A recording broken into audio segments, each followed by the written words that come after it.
Hello students, आज हम आप सभी के सामने क्लास 12 के बहुत ही महत्वपूर्ण टॉपिक्स और चैप्टर को न्यू चैप्टर को चालू करने जा रहे हैं। तो न्यू चैप्टर के नाम क्या है, नए चैप्टर के नाम आज क्या है बाबू लोग? रिप्रोडक्टिव हेल्थ, जनन स्वास्थ्य। तो आज हम जनन स्वास्थ्य चैप्टर को चालू करने जा रहे हैं, जिसमें आज हम बेसिक के बारे में पढ़ेंगे। तो चलते हैं बिना लेट के भी आगे की ओर। बाबू लोग लिखा गया क्या, जनसंख्या है क्या। आपको जनन स्वास्थ्य रिप्रोडक्टिव हेल्थ में पहला चैप्टर में आपको पहला पॉइंट जनसंख्या के बारे में, पॉपुलेशन के बारे में जानकारी प्राप्त करना बहुत ही अनिवार्य है, तभी अन्यथा आगे चल के आपका समझ में आ पाएगा। तो हम लोग लिखा गया क्या, जनसंख्या पॉपुलेशन। तो एक ही जाति के जीवों के समूह को क्या कहा जाता है, जनसंख्या कहा जाता है। क्या कहा जाता है, जनसंख्या।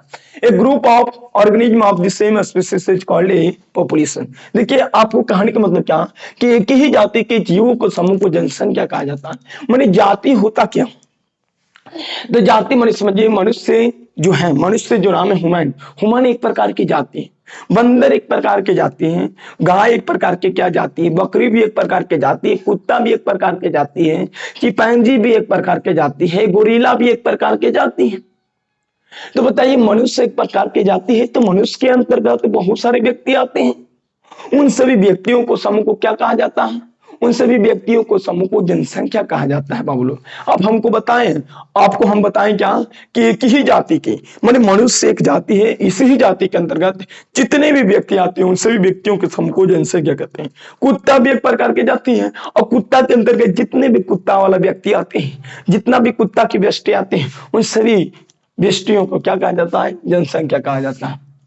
आगे की ओर चलते हैं। जनसंख्या का अध्ययन करना, जनसंख्या के बारे में जानकारी प्राप्त करना, स्टडी करना क्या कहलाता है, डेमोग्राफी कहलाता है। क्या कहलाता है बाबू, डेमोग्राफी कहलाता है। क्या कहलाता है, डेमोग्राफी कहलाता है। The study of population is called demography. अब आगे चलते हैं, विश्व जनसंख्या दिवस। विश्व जनसंख्या दिवस, तब आप लोग विश्व जनसंख्या दिवस 11 जुलाई को मनाई जाती है। कब मनाई जाती है, 11 जुलाई। कब, 11। एक हम एक दूसरा कोई, तो कितना हो गया, 11। क्या बाबू, एक हम एक और कोई, तो कितना हो गया, 11। तो बताइए विश्व जनसंख्या, एक हम एक और कोई, तो कितना हो गया, 11 हो गया ना। एक इधर से एक इधर से, तो टोटल कितना, 11। तो हमने जनसंख्या बढ़ेगा। तो याद हुआ विश्व जनसंख्या दिवस कब, 11 जुलाई को मनाई जाती है। World population day is celebrated on the 11 जुलाई। अब आगे की ओर चलते हैं कि बाबू लोग विश्व मानव की जनसंख्या, मानव की जो जनसंख्या है, ह्यूमन पॉपुलेशन, इस पॉपुलेशन के बारे में सर्वप्रथम स्टडी करने वाले व्यक्ति का नाम क्या है, माने मानव से संबंधित जो जनसंख्या था, उस जनसंख्या के बारे में अध्ययन करने वाले व्यक्ति के नाम था क्या, नाम था बाबू लोग मालथस। क्या बाबू, मालथस। क्या बाबू, मालथस। क्या नाम था, मालथस। क्या नाम था, मालथस। मालथस। देखिए मानव जनसंख्या, कौन सा जनसंख्या, ह्यूमन पॉपुलेशन। कौन सा बाबू, ह्यूमन पॉपुलेशन के बारे में सर्वप्रथम अध्ययन करने वाला फर्स्ट स्टडी लिखा गया। The first study about the human population was done by the Malthus. किसके द्वारा, मालथस के द्वारा क्या किया गया था, स्टडी किया गया था बाबू। ह्यूमन पॉपुलेशन के बारे में, मानव जनसंख्या के बारे में सर्वप्रथम स्टडी करने वाले व्यक्ति के नाम है मालथस। क्या नाम था, मालथस। मालथस। आगे चलते हैं, क्या भाव लोग, सर ये तो समझ में आ गया क्या कि जनसंख्या है क्या, तो कहिएगा क्या, एक ही जाति के जीवों के समूह को जनसंख्या कहते हैं। माने एक group of organism of the same species is called population. ठीक है, जनसंख्या के अध्ययन करना डेमोग्राफी कहलाती है, और विश्व जनसंख्या दिवस 11 जुलाई को मनाया जाता है। World population day is celebrated on the 11 जुलाई। आगे चलते हैं कि मानव जनसंख्या, ह्यूमन पॉपुलेशन के बारे में सर्वप्रथम स्टडी करने वाले व्यक्ति का नाम है मालथस। क्या नाम है, मालथस। अब आगे चलते हैं कि सर जी आप देखते हैं थोड़ा सा जनगणना के कैलकुलेशन करते हैं। ठीक है, कैलकुलेशन करना क्या है कि सर जी विश्व में 1900 ईस्वी में फिलहाल 200 करोड़ जनसंख्या था। कितना था, मनुष्य की संख्या कितनी थी, 200 करोड़। और एक साल बाद 1900 ईस्वी में 200 करोड़ था। अब पता किया जाए कि 2000 ईस्वी में 6 करोड़ हो गया। कितना करोड़ हो गया, 6 करोड़। कितना करोड़, 6 करोड़, 6 करोड़ नहीं, कहने का मतलब 1900 ईस्वी में 200 करोड़। कितना करोड़, 200 करोड़। और 2000 ईस्वी में बाबू 600 करोड़ हो गया। कितना करोड़? 600 करोड़ हो चुका है बाबू लोग। तो आप समझ में आया कि सर जी 1900 ईस्वी में 200 करोड़ था, तो बताइए 2000 ईस्वी में 1900 ईस्वी में 200 करोड़ था, तो बताइए 2000 ईस्वी में 600 करोड़ हो गया। ठीक है, तो बताइए कि सर जी 1900 में अगर 100 वर्ष जोड़ी तब 2000 आ गया। ठीक है, तो बताइए 100 वर्ष के अंतराल कितना गुना जनसंख्या बढ़ा? तो बताइए 2000 के 3 गुना है कि नहीं, मल्टीपल 3 गुना। तो बताइए विश्व में 100 वर्ष में, कितना वर्ष में? 100 वर्ष में कितना? विश्व, पूरे विश्व की बात किया जाए, वर्ल्ड में जितनी, वर्ल्ड में 2019 में 200 करोड़, कितना करोड़? 200 करोड़ जनसंख्या था। वही एक साल बाद 2000 ईस्वी में 600 करोड़ जनसंख्या लगभग हो गया था। तो बताइए बाबू इस 100 वर्ष में कितना गुना हो गया? 3 गुना हो गया। कितना गुना हो गया? 3 गुना। तब आगे समझिए कि इंडिया में सर जी, इंडिया में 1947 अर्थात लगभग 1950 ईस्वी में, कितना ईस्वी में? 1950 ईस्वी में। तो 1947 अर्थात 1950 ईस्वी में, और आज 2000 ईस्वी तक, 2000 ईस्वी तक कितना करोड़ हो गया था? तो 100 करोड़। कितना करोड़? 100 करोड़। मानी 1950 तक, 1947 ईस्वी तक लगभग 35 करोड़ जनसंख्या तक। कितना करोड़ था? 35 करोड़। और 2000 ईस्वी आया तब कितना हो गया था? 100 करोड़।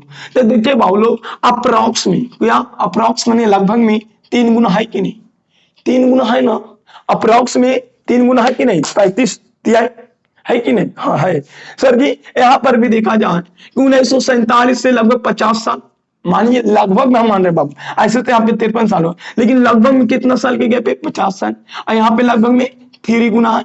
तो बताइए इंडिया में 50 वर्ष में ही 3 गुना हो जाती है। इंडिया में कितने वर्ष में? 50 वर्ष में ही जनसंख्या ट्रिपल हो जाती है। ठीक है, लेकिन पूरे विश्व की बात किया जाए तो पूरा विश्व में ट्रिपल होने में 100 वर्ष लगता है। बताइए कि इंडिया कितना आगे डेवलपमेंट कर रहा है जनसंख्या के मामले में बाबू लोग। ये सब पैसे रुपया के मामले में नहीं, ये सेक्स करने में सबसे आगे इंडिया वाला व्यक्ति, बहुत ही लफक लोल है। ठीक है, तो आगे समझिए कि सर जी विश्व में 1900 ईस्वी में कितना जनसंख्या था? 200 करोड़। कितना करोड़? 200 करोड़। आज लगभग 2000 करोड़ में, 2000 ईस्वी में कितना? 6 माने कहने का मतलब क्या? 600 करोड़ हो गया। कितना हो गया? 600 करोड़। तो बताइए 200 की जगह 600 हो गया, तो बताइए इसका 3 गुना हो गया ना। और बताइए कि 1900 ईस्वी में था और 2000 आज हो गया, तो बताइए कितना ईयर की गैप हो गया? 100। तो बताइए 100 वर्षों में कितना गुना हो गया? 100 वर्षों में कितना गुना? 3 गुना। कहां पे? तो विश्व में, विश्व में जनसंख्या 100 वर्षों में 3 गुना होती है, लेकिन जबकि इंडिया में 50 वर्ष में ही 3 गुना हो जाते हैं। इंडिया में 50 वर्ष में ही 3 गुना आ जाते हैं। बात समझ में आया कि सर जी 1900 ईस्वी में 200 करोड़ था, तो 100 वर्ष बाद 2000 ईस्वी में कितना हो गया? 600। 1900 ईस्वी में 200 करोड़ था, तो बताइए 2000 ईस्वी में 600 करोड़ हो गया। तो बताइए इतना, इधर कितना मल्टीपल जाते हैं? 3 मल्टीपल जाते हैं, इधर 100 वर्ष। तो बताइए 100 वर्ष में कितना गुना हो गया? 3 गुना। जबकि इंडिया की बात किया जाए लगभग 1947 अर्थात तो इससे 1950 भी लगभग में मान सकते हैं। तो बताइए 1950 ईस्वी में हम लोग लगभग 2000 ईस्वी। ठीक है, लगभग 500 साल बाद, 50 वर्ष बाद, कितना वर्ष? 50 वर्ष बाद में ट्रिपल जनसंख्या हो जाती है। इंडिया, हमको कहने का मतलब क्या है कि इंडिया में 50 वर्ष में ट्रिपल जनसंख्या हो जाती है, जबकि पूरे वर्ल्ड की बात किया जाए तो 100 वर्षों में जनसंख्या क्या होती है? ट्रिपल कर पाता है। तो समझिए इंडिया बहुत ही ज्यादा रफ्तार से, दुनिया रफ्तार से आगे बढ़ रहा है जनसंख्या इंडिया में। इसलिए भारत में इस जनसंख्या को रोकने के लिए, इस जनसंख्या को कंट्रोल करने के लिए वो लोग भारत में सर्वप्रथम 1951 ईस्वी में परिवार नियोजन कार्यक्रम, फैमिली प्लानिंग प्रोग्राम की शुरुआत की गई। फैमिली प्लानिंग प्रोग्राम की क्या किया गया? शुरुआत किया गया। तो भारत में सर्वप्रथम 1951 ईस्वी में ऑब्जेक्टिव आया गया है कि वो लोग भारत में परिवार नियोजन कार्यक्रम कब लागू किया गया? तो आंसर में मारेगा टिक आउट 1951। कब? 1951। तो आगे चलते हैं कि सर जनसंख्या पॉपुलेशन अधिक होने से किसी भी कंट्री में क्या होती है, किसी भी देश में क्या हो सकता है। यदि किसी व्यक्ति किसी भी देश में यदि जनसंख्या अधिक होती है तो समस्या क्या क्या उत्पन्न हो सकती है। तो देखिएगा, किसी भी देश में पॉपुलेशन जनसंख्या अधिक होने से क्या होता है। पहला पॉइंट कि वहां की प्रति व्यक्ति आय में क्या हो जाएगी, पर कैपिटा इनकम में क्या हो जाएगी, डिक्रीज हो जाएगी, अर्थात कमी हो जाएगी। क्या हो जाएगी, कमी हो जाएगी। वहां की जो व्यक्ति है, मानिए समझिए कि पहले की बात किया जाए कि सर जी पहले 4 व्यक्ति मिलकर कोई काम हुआ करता था, लेकिन आज 8 व्यक्ति हो गया। तो बताइए उतना ही पैसा ना देगा, चाहे आप 4 काम, देखिए कोई भी काम आप चाहे 2 व्यक्ति मिलकर काम करिए चाहे 4, तो बताइए 2 व्यक्ति के लिए 200 प्राइस था, ठीक है, कितना प्राइस था, 200 रुपया। अब बताइए कोई काम को करने के लिए 200 प्राइस था और इसको 2 व्यक्ति मिलकर करता था। अब बताइए इसके पास 4 व्यक्ति हो गया, कितने व्यक्ति हो गया, 4, और इस काम को करने के लिए भी 200 रुपया। तो बताइए पहले पर व्यक्ति 100 रुपये बढ़ जाता, लेकिन अभी कितना, 50 रुपये बढ़ रहा। तो बताइए कि जनसंख्या अधिक होने से किसी भी व्यक्ति के प्रति व्यक्ति आय में, किसी व्यक्ति की आय में क्या होती है, कमी होती है। तो लिखा दी प्रति व्यक्ति आय में कमी हो जाएगी, पर कैपिटा इनकम में डिक्रीज हो जाएगी। बात सही है, जितना ज्यादा जनसंख्या रहेगा उतना मांगे कम होगा काम करने के लिए, तो आपका प्रति व्यक्ति आय में कमी हो जाएगा। अब आगे समझिए, मान लो प्राकृतिक संपदाओं, नेचुरल रिसोर्स, माने जिसे हम लोग संपत्ति के नाम से जाना जाता है, भगवान के द्वारा जो दे गया संपत्ति है, जैसे जमीन हो गया, खनिज हो गया, खनिज माने कोयला, पेट्रोलियम, ये सब, बालू उलू, जो जितना भी है बालू, माने प्राकृतिक संपदाओं माने नेचुरल रिसोर्स, जैसे जमीन, लैंड, खनिज माने मिनरल्स, एटसे की कमी हो जाएगी। बात सही है कि जनसंख्या जितना अधिक होगा उतना ज्यादा पेट्रोलियम की खपत होगा, उतना ज्यादा कोयला की खपत होगा, उतना ज्यादा जमीनों की ज्यादा कमी हो जाएगी। तो बताइए जितना ज्यादा जनसंख्या बढ़ेगा उतना प्राकृतिक संपदाओं में, उतना प्राकृतिक के संपत्तियों में क्या हो जाएगी, कमी होने लगेगी। क्या होने लगेगी, कमी होने लगेगी। आगे देखा जाए बाबू लोग, बताइए पहले माने कोई फैमिली में 5 व्यक्ति, कितना व्यक्ति, जिसमें से एक मदर है, एक फादर है और 2 बच्चे हैं, 3 बच्चे, कितना, 3 बच्चे। बताइए आप 5 को ही मानते हो, ठीक है, 5-6 को ही मानते हैं। 5-6 को में अगर कोई व्यक्ति पर डे 500 रुपये कमा रहे, ठीक है, तो बताओ 500 रुपये कमा रहा है तो उसके 500 रुपये बहुत हाई लेवल की नहीं कमा रहा, कम से कम इसको कुछ और अच्छा करने के लिए, बच्चों को पढ़ाने के लिए ये 500 रुपये केवल कमा खिला सकता है और कुछ पढ़ा लिखा सही ढंग से नहीं सकता है। जब ये 1000 रुपये कमाएगी तब ये अपने बच्चों को शिक्षा दे पाएगा, कुछ अच्छा लेवल के खाना पीना पोषण वोषण को प्रोवाइड कर सकता है, न तो अन्यथा नहीं। अगर एक व्यक्ति भी बीमार हुआ तो बेचारा कि एक दिन में 500 गोल हो जाएगा। तो आप समझ सकते हैं कि बाबू लोग कि जब जनसंख्या अधिक होने से कोई भी व्यक्ति की स्वास्थ्य सही ढंग से नहीं इलाज किया जा सकता। कहा है सर जी, इससे क्या रिलेटेड है। तो आप जानते हैं कि जितना ज्यादा जनसंख्या होगा उतना ज्यादा खर्च भी होगा। यदि खर्च ज्यादा है और इनकम कम है, हम जाने कि प्रति व्यक्ति आय में कमी हो जाती है, किसी भी व्यक्ति की आय में कमी हो जाएगा, और जब कमी हो जाएगा और इसके पास जनसंख्या अधिक है तो कोई भी व्यक्ति बीमार होगा तो उसको इलाज सही ढंग से कराया जाएगा नहीं। अरे हम बताएं ना, जनसंख्या अधिक होने से प्रति व्यक्ति आय में कमी होती है, प्राकृतिक संपत्तियों माने प्राकृतिक संपदाओं की भी कमी होती है आपके पास। तो बताइए इन सभी के आपके पास कमी रहेगा और जनसंख्या आपके पास परिवार ज्यादा रहेगा, तो बताइए एक परिवार भी आपका एक बीमार होगा, स्वास्थ्य उसका खराब होगा, तो बताइए आप इलाज करा पाइएगा नहीं ना। तो वही बात है क्या कि बारे प्रति व्यक्ति आय में क्या होगा, पर कैपिटा इनकम में कमी हो जाएगी। क्या हो जाएगी, कमी हो जाएगी। दूसरा बात, प्राकृतिक संपदाओं नेचुरल रिसोर्स जैसे जमीन खनिज एटसे में क्या हो जाएगी, कमी हो जाएगी। अगला पॉइंट, दिन प्रतिदिन, पर डे, दिन पर दिन, मैंने एक व्यक्ति स्वास्थ्य खराब हुआ, अब उसको टेंशन से दूसरा व्यक्ति का स्वास्थ्य खराब हो गया, अब इससे टेंशन से माँ बाप की स्वास्थ्य खराब हो गया। तो बताइए दिन प्रतिदिन व्यक्तियों की और स्वास्थ्य खराब होते जाएगा।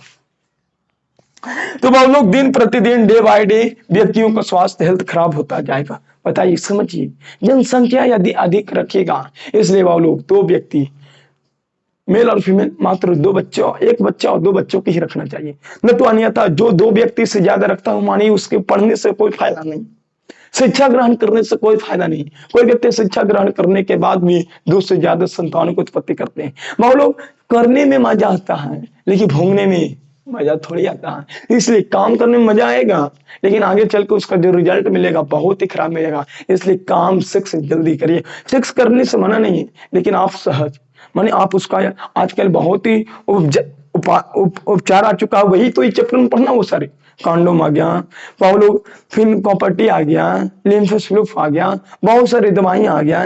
इन सब दवाइयों का प्रयोग करके आप जनसंख्या को कंट्रोल कर सकते हो। ठीक है, तो मान लो आपको इतना समझ में आया क्या कि जनसंख्या है क्या। तो जनसंख्या माने एक ही जाति के जीवों को समूह को कहा जाता है। जनसंख्या एक ही जाति के जीवों को समूह को कहा जाता है। जनसंख्या का अध्ययन करना डेमोग्राफी। विश्व जनसंख्या दिवस 11 जुलाई को। और हम जानते हैं कि विश्व में जनसंख्या जो होती है 100 वर्षों में ट्रिपल करता है, जबकि इंडिया में 50 वर्षों में ट्रिपल कर जाता है। आगे, इसलिए जनसंख्या को रोकने के लिए भारत में परिवार नियोजन कार्यक्रम 1951 ईस्वी में लागू किया गया या शुरुआत किया गया। अब देखिए, जनसंख्या अधिक होने से भी किसी भी व्यक्ति में क्या होती है, किसी भी देश में किसी भी व्यक्ति की प्रति व्यक्ति आय में क्या होती है, कमी हो जाती है। दूसरा बात, उसका प्राकृतिक संपदाओं जैसे खनिज, जमीन, बालू, कोयला, मिट्टी, ये सब क्या होने लगती है, कमी हो जाएगी बाबू। दिन प्रतिदिन आपका स्वास्थ्य खराब होता जाएगा। क्या होता जाएगा, स्वास्थ्य खराब होता जाएगा। तो बाबू, मानव जनसंख्या के बारे में, ह्यूमन पॉपुलेशन के बारे में सर्वप्रथम स्टडी करने वाला व्यक्ति का नाम है माल्थस।